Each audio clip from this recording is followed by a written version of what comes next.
नहमदुहु व नुसल्ली व नुसल्लिम अला रसूलिहिल करीम। अम्मा बाद, अऊज़ु बिल्लाहि मिनश शैतानिर रजीम। बिस्मिल्लाहिर रहमानिर रहीम। इन्नल्लाहा व मलाइकतहु युसल्लूना अलन नबी या अय्युहल्लज़ीना आमनू सल्लु अलैहि व सल्लिमू तस्लीमा। अल्लाह ताला फरमाते ने कुरान मजीद के अंदर कि बेशक मैं व मलाइकतहु और फरिश्ते युसल्लूना अलन नबी और मेरे पाक पैगंबर तो दरूद पढ़ते ने। आगे फरमाया या अय्युहल्लज़ीना आमनू ऐ ईमान वालेओ सल्लु अलैहि व सल्लिमू तस्लीमा। तुसी मेरे पाक पैगंबर दरूद पाक तुसी पढ़ा करो। हज़रात, आयत दरस से मेरा उन्वान है कि दरूद पाक दी फजीलत किन्नी है, दरूद पाक दी शान किन्नी है। अल्लाहु अकबर। अल्लाह सानू मेरे पाक पैगंबर दे दरूद पाक पढ़न दी तौफीक अता फरमाए। और मेरा पाक पैगंबर किन्नियां शानां लैके इस दुनिया अंदर आया सी। किसी शायर ने आख्या है ना कि सलाम उस पर के जिसने बादशाही में फ़कीरी की, सलाम मेरे नबी पर, सलाम उस पर के जिसने बादशाही में फ़कीरी की, सलाम मेरे नबी पर, सलाम उस नबी पर कि जिसके घर न चांदी थी न सोना था, सलाम उस नबी पर कि जिसके घर बोरियों का बछोना था, सलाम उस नबी पर कि जिसने इसरारे मोहब्बत सखाए, सलाम उस नबी पर कि जिसने ज़ख्म खाकर भी फूल बरसाए, सलाम उस नबी पर जिसका जिक्र सारी किताबों पर, सलाम उस नबी पर कि जो ज़ख्मी हुआ ताइफ की वादी पर। हज़रात, जिहड़ी दसना चाहना जिहड़ी चीज़ मैं वो है मेरे पाक पैगंबर दरूद पाक।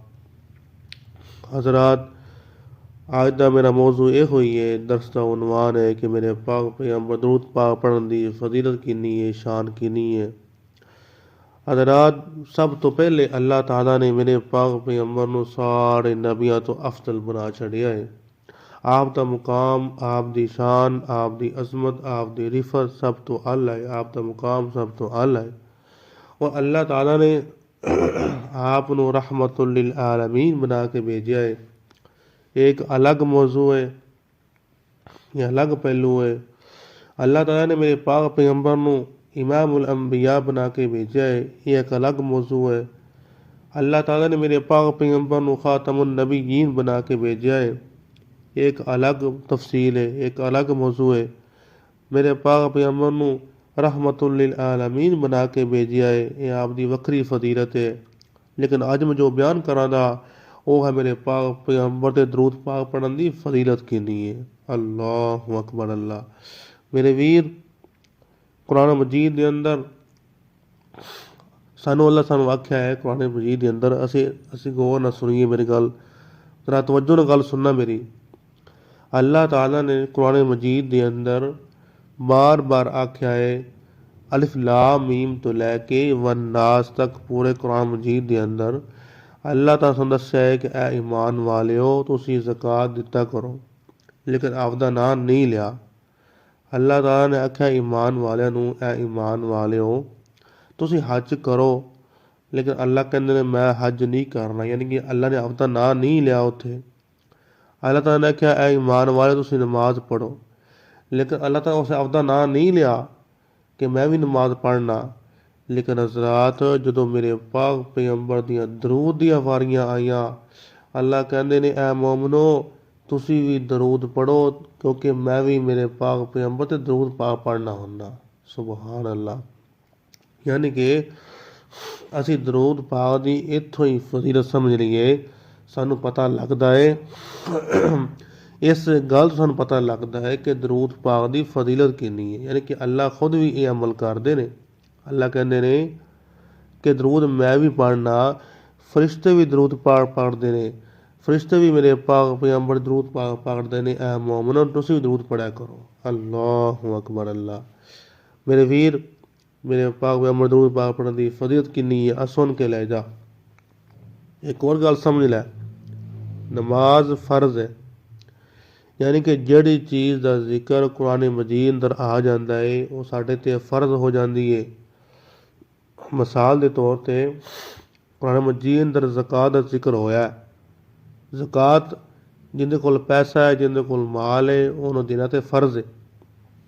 ਜਿਵੇਂ ਹੱਜ, ਔਰ ਹੱਜ ਵੀ ਉਸ ਬੰਦੇ ਉੱਤੇ ਫਰਜ਼ ਹੈ ਜਿਹੜਾ ਬੰਦੇ ਕੋਲ ਪੈਸੇ ਹੈਗੇ ਨੇ, ਜਿਹਦੇ ਕੋਲ ਹੱਜ ਕਰਨ ਦੀ ਉਹਦੇ ਕੋਲ ਤਾਕਤ ਹੈਗੀ ਹੈ। ਉਸ ਤੋਂ ਬਾਅਦ ਵਾਲਿदैन ਦੀ ਖਿਦਮਤ ਕਰਨਾ ਵੀ ਸਾਡੇ 'ਤੇ ਫਰਜ਼ ਹੈ। ਯਾਨੀ ਕਿ ਇਹ ਸਾਰੀਆਂ ਚੀਜ਼ਾਂ ਕੁਰਾਨ ਮਜੀਦ ਅੰਦਰ ਆਈਆਂ ਨੇ। ਜ਼ਕਾਤ ਦਾ ਜ਼ਿਕਰ ਵੀ ਕੁਰਾਨ ਮਜੀਦ ਅੰਦਰ ਆਇਆ ਹੈ, ਜ਼ਕਾਤ ਦੇਣਾ ਫਰਜ਼ ਹੈ। ਜਿਹੜੀ ਹੱਜ ਹੈ, ਹੱਜ ਦਾ ਜ਼ਿਕਰ ਵੀ ਕੁਰਾਨ ਮਜੀਦ ਅੰਦਰ ਆਇਆ ਹੈ ਕਿ ਇਹਦੇ ਕੋਲ ਪੈਸੇ ਹੱਜ ਕਰਨਾ ਫਰਜ਼ ਹੈ। ਵਾਲਿदैन ਦੀ ਖਿਦਮਤ ਕਰਨਾ ਇਹ ਵੀ ਕੁਰਾਨ ਮਜੀਦ ਅੰਦਰ ਆਇਆ ਹੈ, ਇਹ ਵੀ ਸਾਡੇ 'ਤੇ ਫਰਜ਼ ਹੈ। ਹਜ਼ਰਾਤ ਤਵੱਜੋ ਕਰਨਾ ਜ਼ਰਾ, ਯਤੀਮਾਂ ਦਾ ਮਾਲ, ਯਤੀਮਾਂ ਦੇ ਹਕੂਕ ਉਹ ਵੀ ਅਸੀਂ ਅਦਾ ਕਰਨੇ ਨੇ, ਇਹ ਵੀ ਸਾਡੇ 'ਤੇ ਫਰਜ਼ ਹੈ ਕਿਉਂਕਿ ਇਹ ਵੀ ਕੁਰਾਨ ਮਜੀਦ ਅੰਦਰ ਆਇਆ ਹੈ। ਨਾਪ ਤੋਲ ਦੇ ਅੰਦਰ ਕਮੀ ਨਾ ਕਰੋ, ਸੱਚ ਬੋਲੋ, ਹਮੇਸ਼ਾ ਸੱਚ ਫੈਸਲਾ ਕਰੋ, ਸਹੀ ਫੈਸਲਾ ਕਰੋ। ਯਾਨੀ ਕਿ ਜਿੰਨੇ ਵੀ ਅਹਿਕਾਮਾਤ ਕੁਰਾਨ ਮਜੀਦ ਅੰਦਰ ਆਏ ਨੇ ਇਹ ਸਾਡੇ 'ਤੇ ਫਰਜ਼ ਨੇ। ਪਰਦਾ ਕਰਨਾ ਔਰਤਾਂ ਵਾਸਤੇ ਫਰਜ਼ ਹੈ, ਇਹ ਵੀ ਕੁਰਾਨ ਮਜੀਦ ਅੰਦਰ ਆਇਆ ਹੈ। ਹਕੂਕੁਲ ਇਬਾਦ ਦੀ ਪਾਬੰਦੀ ਕਰਨਾ ਇਹ ਵੀ ਸਾਡੇ 'ਤੇ ਫਰਜ਼ ਹੈ ਕਿਉਂਕਿ ਕੁਰਾਨ ਮਜੀਦ ਅੰਦਰ ਆਇਆ ਹੈ। ਹਜ਼ਰਾਤ ਇਵੇਂ ਦਰੂਦ ਪਾਕ ਵੀ ਪੜ੍ਹਨਾ ਸਾਡੇ 'ਤੇ ਫਰਜ਼ ਹੈ ਕਿਉਂਕਿ ਇਹਦਾ ਵੀ ਜ਼ਿਕਰ ਕੁਰਾਨ ਮਜੀਦ ਅੰਦਰ ਆਇਆ ਹੈ। ਸੁਬਹਾਨ ਅੱਲਾ। ਯਾਨੀ ਕਿ ਜਿੰਨੇ ਵੀ ਅਹਿਕਾਮਾਤ ਜਿੰਨੇ ਅੱਲਾਹ ਤਾਲਾ ਨੇ ਕੁਰਾਨ ਮਜੀਦ ਅੰਦਰ ਬਿਆਨ ਕੀਤੇ ਨੇ ਇਹ ਓਨੇ ਹੀ ਅੱਲਾਹ ਸਾਨੂੰ ਫਰਜ਼ ਕੀਤੇ ਨੇ, ਉਹਨਾਂ ਵਿੱਚ ਇੱਕ ਦਰੂਦ ਪਾਕ ਵੀ ਹੈ। ਦਰੂਦ ਦਾ ਵੀ ਜ਼ਿਕਰ ਕੁਰਾਨ ਮਜੀਦ ਅੰਦਰ ਆਇਆ ਹੈ। ਕੁਰਾਨ ਮਜੀਦ ਅੰਦਰ ਆਇਆ ਹੈ, ਉਲਮਾ ਮੁਫੱਸਿਰੀਨ ਲਿਖਦੇ ਨੇ ਇੰਨਾ ਅੱਲਾਹ व मलाइकतहु युसल्लूना अलन नबी या अय्युहल्लज़ीना आमनू सल्लु अलैहि वसल्लिमु तस्लीमा। उलमा कहते ने अगर कोई बंदा चाहता है कि मैं नबी नाल किन्ना को प्यार करना, अगर वो चेक करना चाहता है, आज तो हर बंदा को दावा करता है मैं पाक पैगंबर नाल बड़ा प्यार करना, मैं तो आशिक़े रसूल हाँ, मैं तो मुहब्बत करना रसूल दे नाल। हज़रात तू अगर मुहब्बत करना है, तो मेरे पाक पैगंबर नाल अगर प्यार करना है, मेरे पाक पैगंबर नाल तू मुहब्बत इजहार करना है, तू चेक कर कि तू मेरे पाक पैगंबर दे दरूद किन्ना पढ़ना है। जिन्ना तो दरूद बहुता पढ़ेगा उन्ना ही तेरी प्यार की अलामत बहुती होएगी। इवें आशिक़े रसूल नहीं बन जाता मेरे वीर। अगर तू सच्ची मुहब्बत करना है तो मेरे पाक पैगंबर ते दरूद पाक पढ़ा कर। अगर तू मुहब्बत चेक करना चाहना है तो वेख 24 घंटे च मैं पाक पैगंबर दरूद किन्ना पढ़ना होना। हज़रात 4 जगह ते दरूद पाक पढ़ना साडे ते फर्ज है। 4 जगह ते पहली जगह केड़ी है, जो मेरे पाक पैगंबर दा नाम आवे, जनाब मुहम्मदुर रसूलुल्लाह, सब मिल के पढ़ लो सल्लल्लाहु अलैहि वसल्लम। उस वक्त जो मेरे पाक पैगंबर का कोई नाम आवे उस तो बाद असीं दरूद पाक पढ़ना है सल्लल्लाहु अलैहि वसल्लम। और दूसरी जगह केड़ी है, नमाज जनाजा, उस वक्त असीं दरूद पाक पढ़ना है। तीसरी जगह केड़ी है, नमाज के अंदर असीं नमाज विच अतहियात बह के उत्थे दरूद पढ़ने और उस तो बाद अगर कोई मजलिस है, कोई महफिल है, उहदे विच भी मेरे पाक पैगंबर दे दरूद पाक पढ़ना साडे ते फर्ज है। और तुहानूं अज बयान करां दा कि अल्लाह ताला ने और ये दरूद पाक पढ़न दे नुकसान किन्ने ने, यानी जिहड़ा बंदा दरूद पाक नहीं पढ़दा उस बंदे दे नुकसान किन्ने ने, और जिहड़ा बंदा दरूद पढ़दा है और उनके फायदे किन्ने ने, और किन्ना जगह ते दरूद पाक पढ़िया जांदा है, और असीं दरूद पाक पढ़ना केड़ा है। अज मैं बयान करां दा कि जिहड़ा बंदा दरूद पाक मेरे पाक पैगंबर ते नहीं पढ़दा उन्होंने नुकसान की हुंदा। अज मैं नुकसान बयान करां दा कि मेरे पाक पैगंबर ते जिहड़ा बंदा दरूद बंदा नहीं पढ़दा उन्होंने नुकसान किन्ने हुंदे ने। हज़रात तवज्जो करना ज़रा, मेरे पाक पैगंबर एक दफ़ा ना ਪਹਿਲਾ ਨੁਕਸਾਨ ਕੀ ਹੈ? ਜਿਹੜਾ ਬੰਦਾ ਮੇਰੇ ਪਾਕ ਪੈਗੰਬਰ ਦਰੂਦ ਪਾਕ ਨਹੀਂ ਪੜ੍ਹਦਾ, ਉਹਦਾ ਪਹਿਲਾ ਨੁਕਸਾਨ ਕੀ ਹੁੰਦਾ ਹੈ? ਮੇਰੇ ਪਾਕ ਪੈਗੰਬਰ ਇੱਕ ਦਫਾ ਖੁਤਬਾ ਦੇਣ ਵਾਸਤੇ, ਜੁਮਾ ਦੇਣ ਵਾਸਤੇ ਨਾ ਆਪਣੇ ਮਿੰਬਰ ਦੇ ਉੱਤੇ ਪੈਰ ਰੱਖਿਆ। ਆਪ ਨੇ ਆਖਿਆ ਆਮੀਨ। आपने दूसरी सीढ़ी से पैर रखा मिंबर उत्ते खुतबा देने वास्ते, आपने आख्या आमीन। आपने तीसरी सीढ़ी से पैर रखा, आप फरमाया आमीन। जुमा खत्म होने तो बाद खुतबा जो खत्म होया, जुमा खत्म हो जो फारग होए, साहिबा ने आख्या अल्लाह दे नबी जी आज तुसी असी वाक़या पहली बार सुनिया, पहले वाक़या असी वेख्या तुसी आमीन तुसी 3 दफ़ा आखी आमीन, तुसी आमीन क्यों आखी है?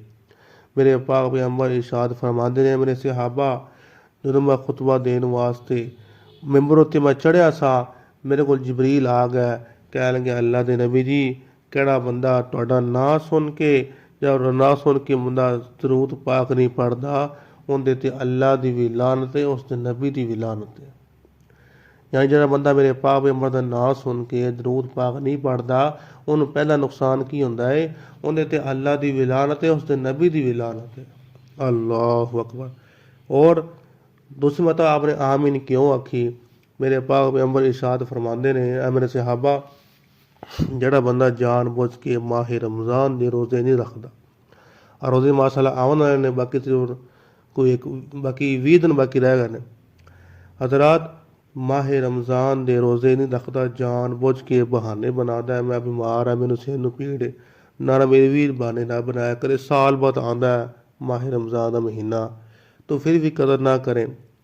मेरे पाक पैगंबर इरशाद फरमाते ने, मेरे पाक पैगंबर दा फरमान सुन के लै जा, शायद मेरी कोई गल तेरे गल समझ आ जाए, साढ़े वास्ते जरिया साढ़े वास्ते निजात बन जाए। मेरे वीर, मेरे पाक पैगंबर इरशाद फरमाते ने, जिहड़ा बंदा जान बुझ के माह रमज़ान दे रोज़े नहीं रखदा, उहदे ते अल्लाह दी भी लानत है, उस दे नबी दी भी लानत है। ते तीसरा बंदा केड़ा सी? मैं आमीन क्यों आखी? मेरे पाक पैगंबर इरशाद फरमाते ने, मेरे सहाबा जिहड़ा बंदा अपने वालिदैन दी कदर नहीं करदा, मापे दी खिदमत नहीं करदा, वालिदैन दी खिदमत नहीं करदा, उहदे ते भी अल्लाह दी भी लानत है, उस दे नबी दी भी लानत है। अल्लाहु अकबर। अल्लाह। तो हज़रात पहला नुकसान हो गया दरूद ना पढ़न दा। दूसरा नुकसान की है दरूद ना पढ़न दा? मेरे पाक पैगंबर इरशाद फरमाया, जिहड़ा बंदा मेरे ते दरूद नहीं पढ़दा वो कंजूस बंदा है, कंजूस बखील है। मेरे पाक पैगंबर ने वो साढ़े वास्ते मारा खादियाँ, उस नबी ने साढ़े वास्ते लोगों को गल्लां सुनियां। लोकी आप जो सजदा करते सी उत्ते उजरी पा जाते सी, उत्ते काफर। आप तैफ अंदर यानी कि इन्नियां मुसीबतां दे नाल साढ़े ते दीन उन्होंने पहुँचाया। उन्होंने मेहनतां कीतियां ने, पत्थर खा खा के, भुखे रह के। और मेरे वीर असी दरूद पाक असी नहीं पढ़ सकते उस नबी से। असी गल नूं समझिए मेरे वीर, असी मुसलमान आ, असी उस नबी का कलमा पढ़ने आ। वो नबी ने साढ़े वास्ते किन्नियां मारा खादियां ने। वो सहाबा ने, कोई सहाबा सूली ते चढ़ गए ने ये दीन की खातर। हज़रत बिलाल ने पत्थरों उत्ते लटाया जा रहा है, रेत उत्ते लटाया जा रहा है, कोलियां उत्ते लटाया जा रहा है। मेरे भी साढ़े वास्ते वो साढ़े दीन किवें पहुँचा है, उन्होंने सहाबा ने साढ़े ते मेहनत की सी। असी फिर भी उस नबी दे दरूद पाक असी ना पढ़िए, असी वाकई कंजूस हाँ, असी फिर बखील हाँ। अल्लाह सानू मेरे पाक पे दरूद पाक पढ़ने की तौफीक अता फरमाए। तो तीसरा नुकसान की है दरूद ना पढ़न दा? मेरे पाक पैगंबर इरशाद फरमाते ने, जिहड़ा बंदा मेरे ते दरूद नहीं पढ़दा वो जन्नत तो महरूम हो जाता है। ये बनी माजा की रिवायत है। मेरे पाक पैगंबर इरशाद फरमाया, एक बंदा दरूद मेरे ते नहीं पढ़दा वो जन्नत चों महरूम कर दिता जाता है। अल्लाह सानू मेरे पाक पैगंबर ते दरूद पाक पढ़न की तौफीक अता फरमाए। चौथा नुकसान की है दरूद ना पढ़न दा? सैयदना अब्दुल्ला मसऊद रज़ी अल्लाह तआला अन्हु बयान करते हैं कि जिहड़ा बंदा नमाज फर्ज नमाज होवे, नफल नमाज होवे, नमाज जनाजा होवे, नमाज तहज्जुद होवे, कोई भी नमाज होवे, उस नमाज मेरे पाक में दरूद पाक नहीं पढ़दा वो नमाज कबूल नहीं होनी।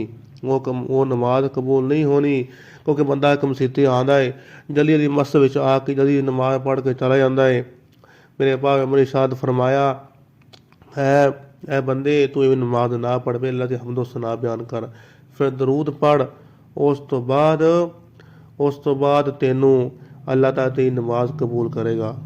ਮੇਰੇ ਵੀਰ, ਅੱਲਾ ਅੱਗੇ ਅਸੀਂ ਦੁਆ ਕਰਨੇ ਆ, ਅੱਲਾ ਸਾਨੂੰ ਆਪਣੇ ਪਾਕ ਨਬੀ ਤੇ ਦਰੂਦ ਪਾ ਪੜ੍ਹਨ ਦੀ ਤੌਫੀਕ ਅਤਾ ਫਰਮਾਏ। ਬਾਕੀ ਇਨਸ਼ਾਅੱਲਾ ਫਿਰ ਬਿਆਨ ਕਰਾਂਗੇ। ਵਾਖਿਰ ਦਾਵਾਨਾ ਅਨਿਲ ਹਮਦੁਲਿल्लाहि रब्बिल आलमीन।